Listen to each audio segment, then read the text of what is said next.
नमस्कार, बहुत स्वागत है आपका। एनडीटीवी मध्य प्रदेश छत्तीसगढ़ देख रहे हैं आप। आपके साथ मैं हूं आसिफ शेख। आजकल एक नाम बहुत चर्चा में है, संचार साथी। इस ऐप को लेकर देश भर में सियासी हंगामा मचा है। ऐसे में सबसे पहले आपको बताते हैं संचार साथी ऐप आखिर है क्या।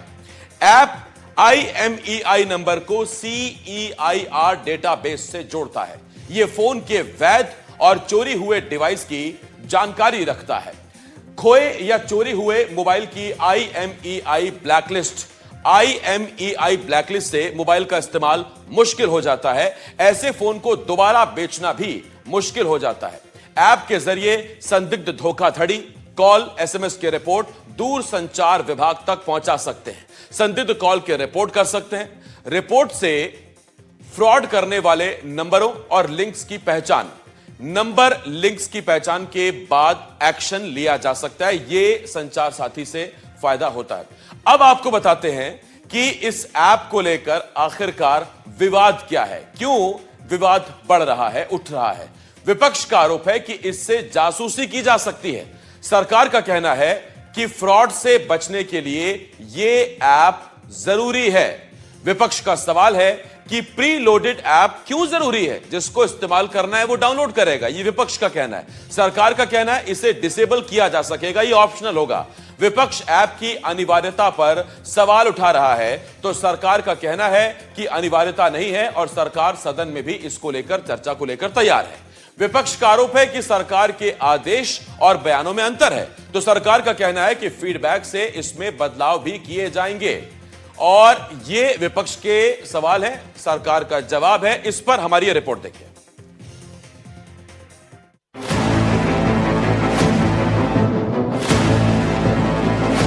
संचार साथी ऐप को लेकर सरकार की तरफ से एक आदेश जारी किया गया, जिसमें यह कहा गया है कि भारत में बिकने वाले सभी तरह के मोबाइल में ये ऐप अनिवार्य होगा।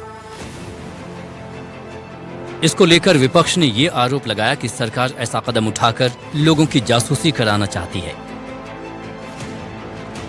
जब ये विवाद बढ़ा तो केंद्रीय संचार मंत्री ज्योतिरादित्य सिंधिया खुद सामने आए और कहा कि यह ऐप रखना अनिवार्य नहीं होगा। जिन्हें फोन में रखना है रखें, जिन्हें अनइंस्टॉल करना है वो कर दें। इसको लेकर कोई बाध्यता नहीं है। सिंधिया की तरफ से दिए गए स्पष्टीकरण के बावजूद विपक्ष अपनी बातों पर अड़ा है और साफ कह रहा है कि जो आदेश में लिखा गया और जो केंद्रीय मंत्री कह रहे हैं वो अलग अलग बातें हैं। आपको विपक्षी नेताओं के बयान सुनाएंगे, साथ ही ये भी सुनाएंगे कि इसको लेकर सिंधिया क्या कुछ कह रहे हैं। लेकिन पहले ऐप को लेकर जो आदेश जारी किया गया उसे एक बार समझते हैं। पहले आपको बताते हैं कि इस आदेश के 7A और 7B क्लॉज में क्या कुछ कहा गया है। 7A क्लॉज में ये कहा गया है कि मोबाइल में संचार साथी ऐप प्री इंस्टॉल करना होगा और ये भारत में बेचे जाने वाले सभी नए मोबाइल में ऐप अनिवार्य होगा।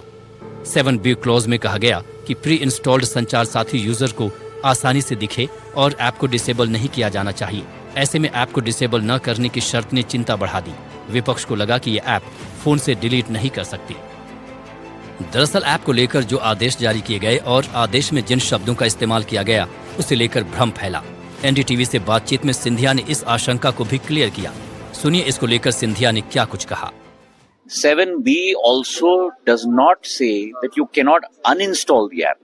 The problem is that a lot of the reality is lost if you don't go into the details. What does 7B say?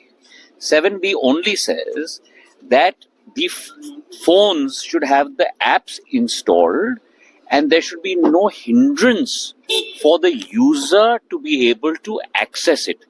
And it should not be disabled so that the user cannot use it. Nowhere does 7B say that the user cannot delete the app.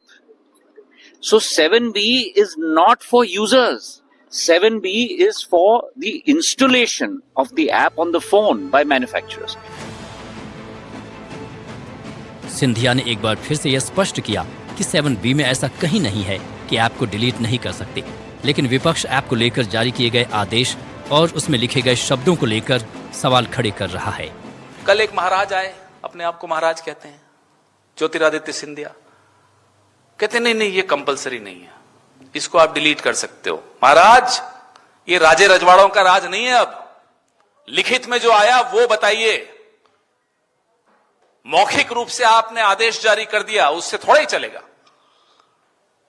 ये कोई रियासत थोड़े है आपकी। लिखित में आप कहते हैं कि हर भारतीय स्मार्टफोन पर, एंड्रॉइड पर, आईओएस पर ये एक संचार साथी नाम की ऐप प्री लोडेड होगी। उसको ना छिपाया जा सकता है, ना मिटाया जा सकता है, ना डिलीट किया जा सकता है, ना छेड़ा नहीं जा सकता। ये लिखित में है।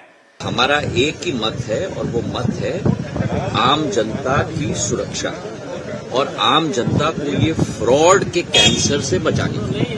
22,800 करोड़ रुपए का फ्रॉड पिछले वर्ष हुआ।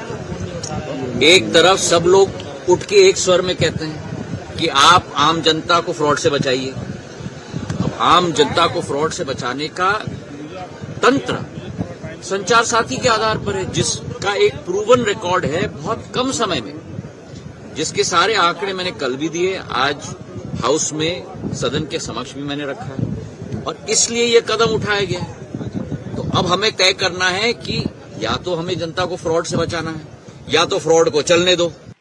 आखिरकार राजनीतिक विवाद बढ़ने के बाद संचार मंत्रालय ने अपना फैसला वापस ले लिया।